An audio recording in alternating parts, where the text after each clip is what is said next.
For our next section, we are going to be learning how to do rotation and opacity. So we're going back down to our workspace. We're going to make the rotation layer visible. And then we're going to hit the little arrow drop down so we have our transform settings. Just like we did before, we are going to set where we want the animation to end, and then we kind of work back from there. So position and scale, position goes to 2 seconds, scale goes to 3 seconds, and we're going to have rotation end at 4 seconds. So we are going to be working with rotation first. So we're setting our final keyframe. To do that, we go over, if you don't see transform, hit the little arrow, and we're going to click on the stopwatch next to rotation. And we're going to back up. So it ends at 4 seconds. We're going to back up to 3 seconds. You can do as much of a rotation as you'd like. I'm just going to do a simple 180. Just like our other settings, if you click on the numbers here next to the rotation and click to the right or left, you're going to get a rotation happening. Now, I want mine to kind of rotate in from the left side, and that pivot point isn't letting me do that. If you look right here, this is our pivot point, and the rotation will happen around that point. I would like to have it rotate around the R, so I need to change my pivot point. So I'm going to get rid of this keyframe. I'm just going to click on it, hit backspace on my keyboard, and I need to move this. So I'm going to get my pivot tool. It's this one right here. It says pan behind anchor tool. And we can click on the pivot point and drag it to where you want it to rotate around. So if I want it to rotate in off of the R, I'm going to position it right there on the R. So now look what happens when I rotate it.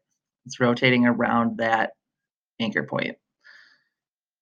So I want it to rotate off the side of the screen like this. It's actually 180 degrees. If it doesn't land perfectly there, you can always click on it and type it in.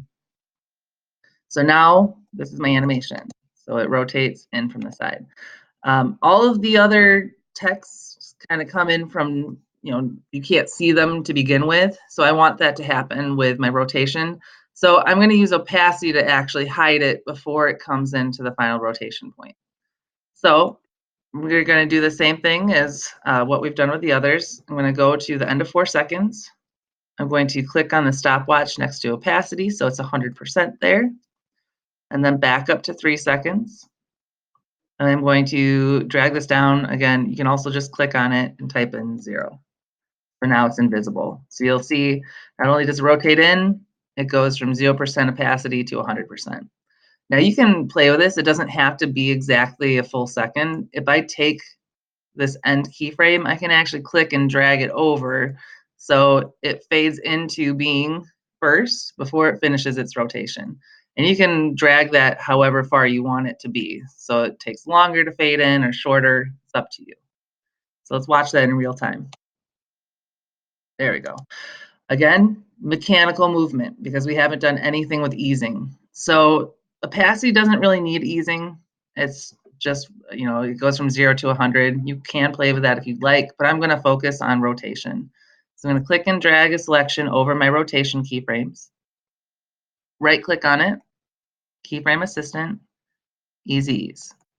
So let's watch that with the easy ease. So it kind of bounces in there. Now I could add a bounce just like we did with scale again by going into my graph editor and playing with my curves here. So I can kind of bring it up a little bit. And let's just see, it's lengthening this out a little. So it kind of drops into place. And let's see how that changes the animation. So it kind of bounced down.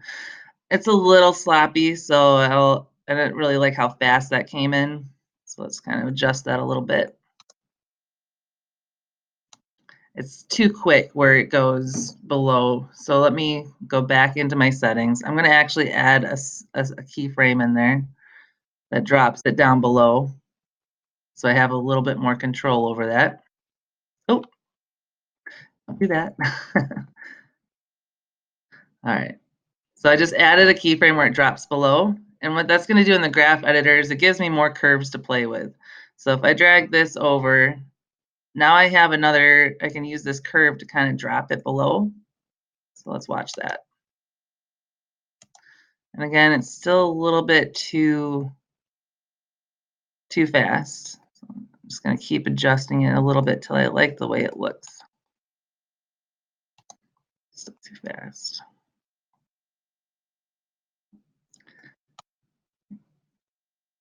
Yeah, it's getting there. Like I said, you can mess with these very long time and be super nitpicky with it. But I'm doing a demo, so I'm just gonna kind of leave it be. But watch. All right. So that is rotation and opacity. Again, to get back to my regular view, turn off the graph editor. You can see our keyframes are still there. So that was rotation.